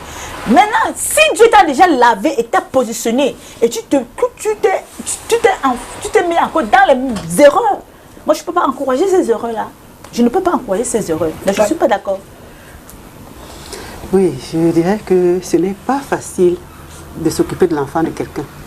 Même si c'est l'enfant de sa soeur, même père, même mère. Encore moins de l'enfant de sa rivale. Parce que les enfants sont extrêmement compliqués. Parfois, nos propres enfants, à un moment donné, on a du mal. Oui, ils nous dépassent. Donc, c'est ce que tout le monde doit voir, hein, que ce soit les hommes ou les femmes. C'est-à-dire, les femmes parfois sont exigeantes. Elles font des enfants avec les hommes mariés et elles exigent parce qu'elles veulent déranger la femme qui est à l'extérieur, que ces enfants partent vivre là-bas.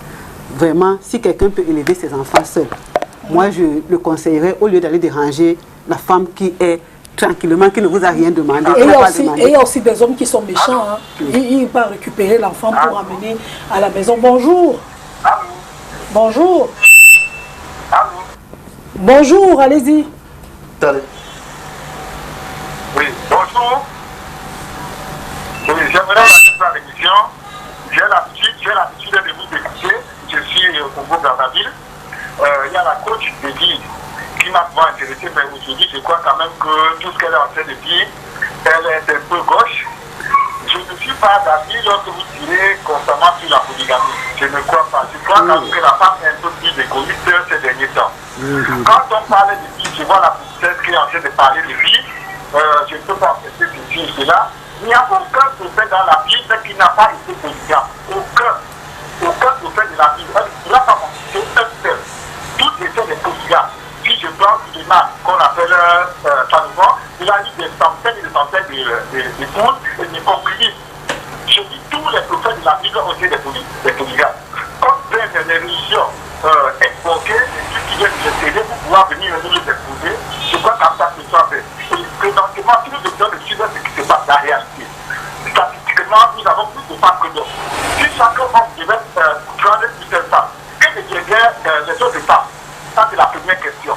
Nous avons des pandémies et des guerres. C'est les hommes qui meurent beaucoup plus en guerre, et même cette pandémie, le coronavirus, on a beaucoup plus de décès que de femmes. Toutes ces choses qui restent là, que deviendraient-elles? Je crois quand même qu'il faudrait essayer de nuancer tout ce que vous êtes en train de dire, essayer de tenir compte des réalités. Quand on parle de polygamie, je crois quand même que ce n'est pas un peu de tradition, mais c'est dans les gestes de l'homme. Pour commencer, l'homme ne peut pas se satisfaire d'une seule femme. Il faudrait tenir compte de ça. Et la femme doit essayer d'être moins égoïste pour pouvoir permettre à ces sœurs qui sont à l'extérieur de pouvoir aussi s'épanouir. C'est vous qui les envoyez à devenir des lesbiennes. Après, on va commencer à se moquer d'elles.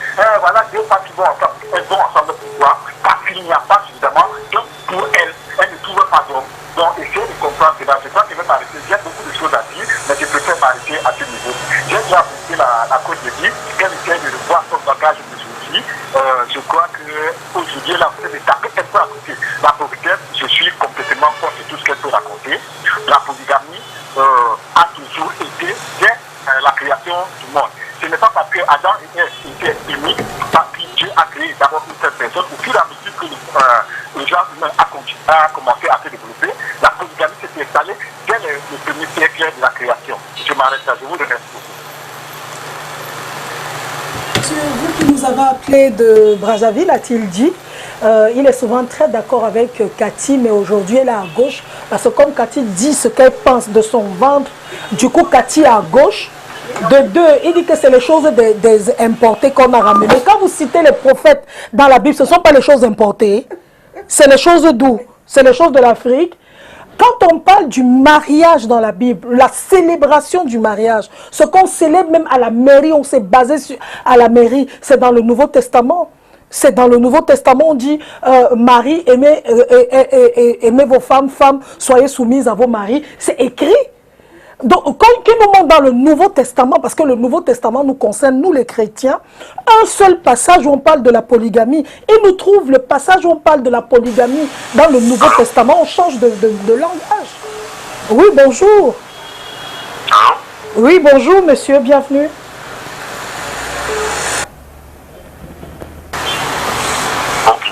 Bonjour, je m'appelle Roger, j'appelle du Gabon. Bonjour Solange, on se connaît plus ou moins parce qu'on a sollicité juste ensemble. Par rapport au sujet concernant la polygamie, vraiment, il ne faut pas se leurrer. Hein. C'est vrai que c'est pas évident pour un homme d'aimer plusieurs femmes à la fois parce que déjà une seule femme, c'est assez le problème. Ajouter d'autres femmes, ça devient très compliqué. À côté, c'est vrai qu'on a cette excuse selon laquelle il y a trop de femmes. Statistiquement, il y a 10 femmes pour un homme. Donc du coup, si un homme épouse une seule femme, comment est-ce que les autres femmes vont faire? Mais au final, la Bible le dit, Dieu a créé l'homme pour s'associer avec une seule femme. Mais bon, il y a des circonstances de la vie qui nous poussent parfois à faire des choses qui sortent un peu de la normale. À côté, moi j'ai un petit... Moi j'étais marié, j'ai divorcé, j'ai eu des enfants avec ma femme. Disons, dans un autre pays, j'ai dû changer de pays, je suis revenu. Et actuellement, je suis marié. Mais le problème, c'est qu'actuellement, la femme avec les enfants, je veux dire mon ex-femme, elle me fait du chantage avec les enfants. Donc du coup, ça devient compliqué avec la femme actuelle et j'arrive pas à causer avec mes enfants. Donc je ne sais pas si Tata Cathy peut m'aider. Justement, Tata Cathy, j'ai essayé de vous écrire sur Facebook. Merci à vous, très belle émission. Je vous suis tous les samedis. Merci beaucoup de nous avoir appelés. Merci énormément. Je pense qu'il peut prendre mon numéro à STV. Ouais. Oui, il peut m'écrire inbox, oui. hein, tu peux m'écrire inbox et je donnerai le numéro de Cathy, hein, donc je donnerai son numéro. Mais moi j'ai un secret, hein, j'ai un petit secret que je peux lui donner à lui en ce qui concerne le chantage, pour les enfants. Un jour, c'est une amie qui vient, c'est un ami qui me raconte une histoire. La femme lui faisait le chantage par rapport aux enfants. Il lui a dit non, tu ne pourras plus jamais voir les enfants. Il lui a dit que s'il y a un problème, reste avec les enfants là, dans mon ventre aussi. J'ai au moins 1000 enfants. Reste avec. Et il lui a dit, tant que tu ne reviens pas vers moi, pour me dire de revenir vers les enfants, je ne reviendrai plus. Puisque tu m'as interdit de les voir. Ça n'a même pas fait 3 mois. La fille est encore revenue, elle-même seule, dit que, ok, tu peux venir voir tes enfants. Et je me suis rendu compte que plus quand il y a chantage des enfants, plus tu t'accroches, plus le chantage marche. Mais quand il y a chantage et que tu ne gères pas, tu dis à la fille, et alors, ça fait quoi? Elle-même, seule. Donc, si la mère de tes enfants dit que tu peux pas parler à tes enfants, mon frère, ça enlève ton cœur. Dis-toi que pour le moment, tu ne vois pas tes enfants, mais tu les aimes. Au fond, si elle a les moyens pour les élever, parce que si elle refuse même ton argent, c'est une bonne chose. Pour toi, ça te fait des économies. Garde ton argent, mais je suis sûre que si tu ne l'appelles plus, tu ne la cherches plus, elle reviendra seule. Essaye de faire ce que... c'est le flux, moi, je te suis. Plus tu t'accroches, plus elle... ça, c'est mon avis. Parce que j'ai vécu ça avec une personne et ça a marché. Oui, alors, je voudrais participer à l'émission. Oui, bonjour. Oui, bonjour, madame. Bonjour Solange. Oui.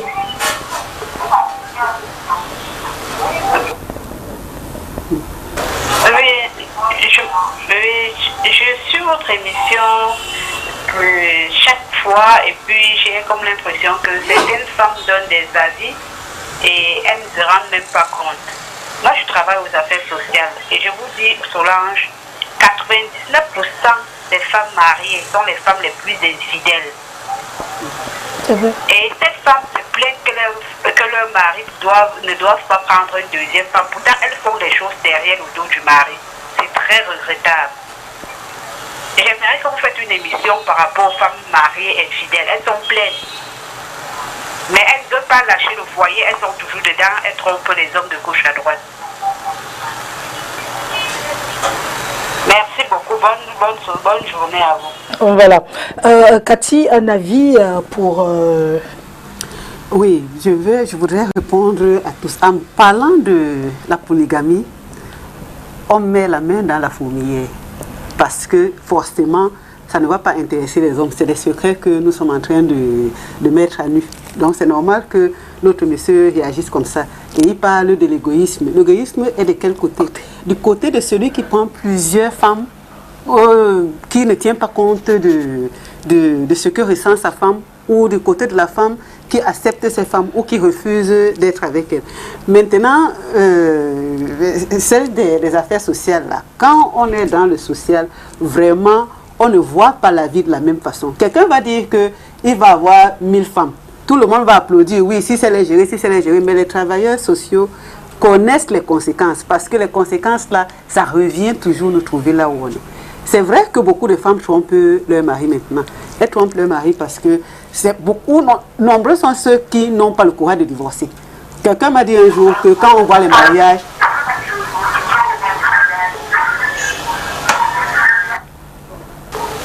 Allô?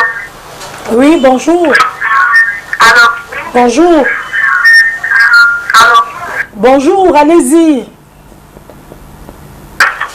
Bonjour, je quitte devant la télé.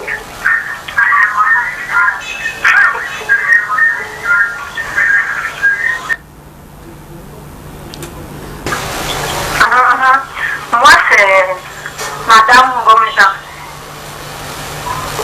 J'ai été mariée quand j'étais très petite, à l'âge de 13 ans. Et mon mari était surveillant général du fait de Douala. Et le problème que se pose que j'ai fait 10 ans de mariage, il était un grand homme de Dieu. J'ai fait 10 ans de mariage avec lui, je ne l'avais pas conçu. Après maintenant, Je suis restée une fois comme ça, sa famille arrivait à la maison pour me demander de prendre tout ce qui est dans la maison et de sortir. J'ai vu ça comme un signe. Après, je suis quittée de mon mari jusqu'à aujourd'hui. Je ne suis plus jamais rentrée chez lui. Et il n'aimait jamais, il n'est même pas venu me prendre. 3 ans après, il est décédé. Et on m'a dit, comme je n'étais plus mariée, je n'appartiens à rien là-bas. Donc, mon problème est que, étant mariée avec lui maintenant, comme notre frère est en train de nous dire que tu peux être enfant de Dieu, et tu peux avoir un homme dans la maison, et si l'homme vient avec les enfants dehors, toi tu restes, tu acceptes ces enfants-là. C'est le même cas que je suis restée avec lui, il est venu avec les enfants. Il a dit que quand je n'ai pas confié avec lui, les enfants de là sont ses enfants. Ce sont ceux qui appartiennent à tout ce qui est dans sa maison. Donc je me retrouve aujourd'hui dehors. Étant dehors, j'ai fait 2 enfants. Les 2 enfants que j'ai fait dehors, on a dit qu'ils n'ont rien de chez lui. Donc je suis dehors comme ça, les enfants. Chaque homme, là je parle à coacher, il dit que non, tu es une femme mariée, tu es une veuve. Je ne peux rien faire avec toi. Je sais comment. Ok, je vais répondre un peu. Alors, Oui, vous dites que vous vous êtes marié à 13 ans. Il y a 13 ans ou bien à 13 ans. J'ai suivi à 13 ans. Elle leur dit qu'elle s'est mariée à 13 ans. Ok, bon, je reviens d'abord sur le monsieur qui a appelé disant que tous les prophètes ils étaient polygames et tout et tout. Et je vais reprendre quelque chose en disant que c'est pas parce qu'il y a eu des prophètes dans la Bible qui étaient polygames que automatiquement c'est ce qui plaît à Dieu. Non. Vous allez voir par exemple, Adam a désobéi à Dieu dans le jardin d'Éden. Il a dit, Dieu a dit ne mangez pas tes fruits. Mangez de tous les fruits, mais tel arbre ne mangez pas tel fruit. Mais Adam a mangé. Ce n'était pas la volonté de Dieu que Adam puisse manger. Donc ce n'est pas la volonté de Dieu que nous puissions avoir plusieurs femmes. Et maintenant, dans la Bible, on a des descendants de Dieu que justement, ils ont eu des faiblesses. Ils ont eu des faiblesses où ils ont même fait des choses qui ne glorifiaient pas Dieu. Et ils sont même revenus vers Dieu pour pleurer devant Dieu en dansant, par exemple le cas de David. Mais il a su que ce qu'il avait fait, c'était pas bien. Et ça va lui créer tous les problèmes de la terre. Oui. C'est parce qu'il avait pris la femme de quelqu'un. Il a su que c'était pas bien ce qu'il avait fait. Il s'est mis à louer le Seigneur, danser, louer le Seigneur pour demander pardon à Dieu. Donc c'est pas parce que je vais dire quelque chose que c'est pas parce que peut-être tu es frère ou sœur en Christ et que tu fais des choses, je sais que ça ne glorifie pas Dieu, mais parce que le monde apprécie que non c'est bien, c'est ce qui est à la mode maintenant, je veux faire parce que tu fais, parce que le monde apprécie ça, alors que Dieu n'aime pas ça. Non, c'est à peu près la même chose. C'est pas normal. Ouais. Bon, et maintenant pour la dame, j'ai dit tout à l'heure que si, pour le cas des enfants, si avant que tu ne te maries avec ton mari, si avant le mariage, il a eu des enfants dehors, et que tu sais qu'il avait les enfants dehors, là, tu peux laisser venir les enfants. Mais si c'est que c'est déjà dans le mariage, vous êtes déjà mariés, au courant du mariage maintenant, il fait les enfants dehors et il veut faire venir les enfants, non. Il lui a imposé ça. C'est pas normal. Et elle a accepté, sauf qu'on est venu la chasser de la maison. Puis encore. Oui, et le mari est décédé. Donc, elle dit que dès qu'elle rencontre un homme, le type dit que je ne peux pas tuer une veuve. Allô? Oui, bonjour.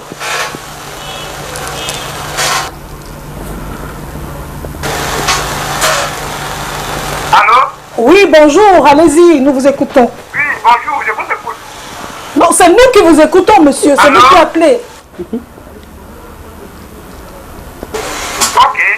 Donc, je voulais intervenir par rapport à l'enfant qu'on a fait dehors selon le jargon de l'émission. Parce que d'après moi, il n'y a pas de type d'enfant. Parce que l'enfant, comme l'homme peut faire un enfant en mariage, peut faire un enfant dehors. Maintenant, il ne faut pas qu'on fasse seulement considérer que l'homme qui peut aller dehors accoucher un enfant. Donc, il y a 2 fois que la femme ramène aussi les enfants qu'il a accouchés avec un autre homme dans son foyer. Et le mari accepte. Maintenant, ce qui est important, c'est de savoir ceci.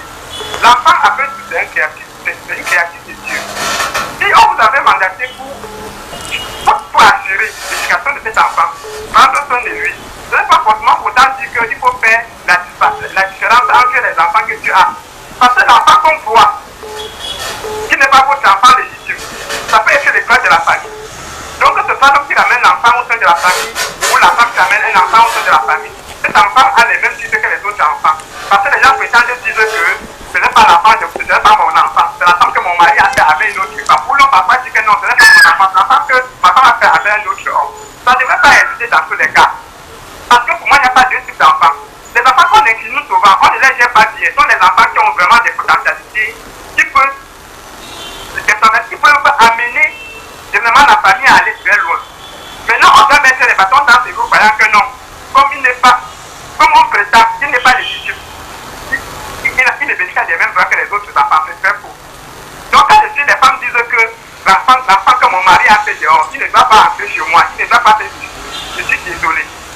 Moi, je parle en tant qu'un papa. Donc, quand ça arrive, on doit directement en réalité, je dois mettre les enfants du côté. Les enfants ne doivent pas être mélangés à ça, parce que l'enfant n'a pas demandé à l'aide. Merci. Voilà, on va faire un autre débat là-dessus. Ce n'est pas le thème d'aujourd'hui. Oui. Et puis, pour conclure, comment est-ce qu'un homme qui peut être marié régulièrement, marié, légalement marié, peut aller s'accoupler avec une autre femme dehors sans aucune protection, et puis vous ramène les enfants dans la maison en disant non, tu dois accepter. D'ailleurs, même, quelle est la tise à qui laisse que son mari, que le type vienne prendre l'enfant et ramène. Moi, je ne peux pas faire d'enfant. Je sais que ça ne peut pas arriver, mais je ne peux pas faire un enfant avec un homme marié. Et demain, l'homme marié vient me dire que donne-moi mes enfants, je veux qu'ils soient.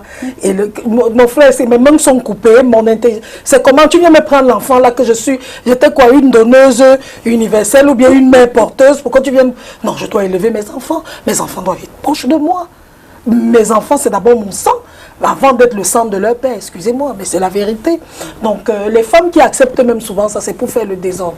Qu'est-ce qu'on dit à l'autre qui dit que tous les hommes qui veulent l'accoster lui disent, tu es une veuve, elle a fait 2 enfants dehors, tu es une veuve, et les enfants ne bénéficient de rien. Bref, son histoire est un peu triste.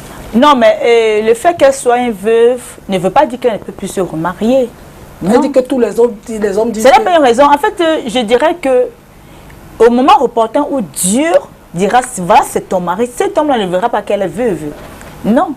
J'ai dit encore, puisqu'il y a déjà des enfants qu'elle a eu à faire, étant mariée à l'époque, et que son mari ne vit plus, donc là, elle est veuve, elle est disposée à se remarier parce qu'elle est veuve. Donc, ce n'est pas qu'elle est divorcée, c'est pas que, non, c'est pas qu'elle est dans l'adultère. Elle n'a plus de mari parce que son mari est mort. Maintenant, la volonté de Dieu le temps de Dieu viendra, il va mettre un homme à sa place devant elle, et cet homme-là ne verra pas qu'elle est veuve. Il va la prendre, mettre dans la maison avec les enfants sans souci. Oui, Cathy, son histoire est quand même abracadabresque. Oui, je pense que être veuve comme le célibat, hein, ce n'est pas une maladie, ce n'est pas une malédiction. C'est que dans notre société, on croit que quand tu as perdu ton mari, tu es marié à lui toute ta vie. Pourtant, la Bible dit jusqu'à ce que la mort vous sépare. D'ailleurs, c'est ce qu'on dit à la mairie. Une fois qu'il a fermé les yeux, ce n'est plus ton mari. Hein. Oui, voilà, c'est le mot qui met fin à un mariage. Maintenant aussi, c'est que parfois, on ne prend pas suffisamment de recul. C'est-à-dire, on veut changer rapidement, on veut refaire sa vie. On a une relation, on veut qu'une autre relation vienne nous rétablir dans l'amour que nous avons eu avec l'autre. Parfois, il faut prendre du recul, réfléchir, prendre un peu de temps, gérer un peu sa vie de célibat. C'est très important ce que je dis, parce que je vois des femmes qui sont seules, certaines qui sont finalement allées avec plusieurs personnes parce qu'elle était avec elle, quand elle a eu des problèmes, elle n'a pas fini de résoudre le problème que telle autre l'a pris et ainsi de suite. Le cœur devient lourd. Nous devons apprendre à prendre du recul par rapport à nos difficultés. Nous devons apprendre, parce que quand on veut absolument se marier, quand on veut absolument se remarier, les autres se braquent. C'est différent, parce que lui, il est mort. Hein. Oui, je suis d'accord. Je suis d'accord, Solange. Quelqu'un avait dit, j'avais reçu un homme de Dieu qui avait dit, si Dieu accepte que ton mari meure, c'est que ce n'était pas l'homme de ta vie. Je suis d'accord que comme il est mort, mais je dis par rapport à nous-mêmes. Oui. par rapport à nous-mêmes. Oui, mais elle n'arrive pas à se marier. Elle dit que elle a déjà 2 enfants. Hein. Si elle a déjà 2 enfants, ça veut dire qu'il faut bien que les enfants soient encadrés quelque part. Son histoire à elle dit que tous les autres hommes qu'elle veut, avec qui elle veut, on dit que non, tu es madame veuve. Oui, c'est pour ça que je suis donc en train de dire que parfois, les autres finissent par nous faire du mal. Prenons du recul par rapport à nous-mêmes. On laisse le temps passer. Parce que les veuves, avec le temps même, ça a changé. Parce qu'on voit aujourd'hui des jeunes filles, une jeune fille se marie, 10 mois après le mari est mort. Elle est veuve, il faut qu'elle refasse sa vie. C'était très mal vu. Elle a tué son mari et ainsi de suite. Mais si on prend du recul, on essaye de refaire notre vie, on essaye de revoir beaucoup de choses, de digérer même les souffrances que nous avons eues. Ça fait qu'on n'ira pas, parce que parfois c'est les mauvais choix. Parfois, c'est qu'on a absolument envie de combler le vide. Oh, mais là, elle a 2 quand même. Hein. Il faut absolument qu'elle soit quelque part. Hein. Elle ne peut pas être en l'air avec 2 enfants. C'est les enfants qui vont aussi souffrir. Mais hein. Solange, tu en as combien? Non, mais moi, non, c'est pas la même histoire. Elle sort d'un mariage, on l'a chassée. Oui. D'abord, ça veut dire qu'elle se retrouve au quartier, s'est mariée très jeune. Ça veut dire qu'elle n'a même pas de moyens. Il faut bien qu'elle soit encadrée quelque part, cette dame. Oui, mais c'est pas forcément l'homme qui est à l'extérieur qui va lui rendre ça. Ça fait beaucoup d'années quand même. Oui, c'est pas forcément l'homme qui va lui rendre ça. C'est justement là où il y a erreur. Non, elle doit être avec l'un des pères de ses enfants ou alors avec le père des 2 enfants. Et s'ils ne veulent pas, elle fait comment? Il faut absolument, parce que lui, sa raison, c'est que tu es veuve. Mais tu partais quand même faire les choses derrière, sachant qu'elle est veuve. Ah oui, c'est pour ça que nous devons faire attention à nous. Oh, c'est incroyable. En tout cas, cette émission s'arrête avec un goût d'inachevé, oui, parce qu'il y avait encore beaucoup de choses à dire en ce qui concerne le monsieur qui appelait pour dire que les femmes de maintenant sont égoïstes. Oui. Elles veulent seulement l'homme seul. Et même celle qui a parlé des femmes qui trompent leur mari. Donc, là aussi, moi, je voudrais qu'on revienne la semaine prochaine sur un thème qui est très d'actualité. On va parler du veuvage, justement. Jusqu'à combien de temps faut-il à la femme pour se remarier?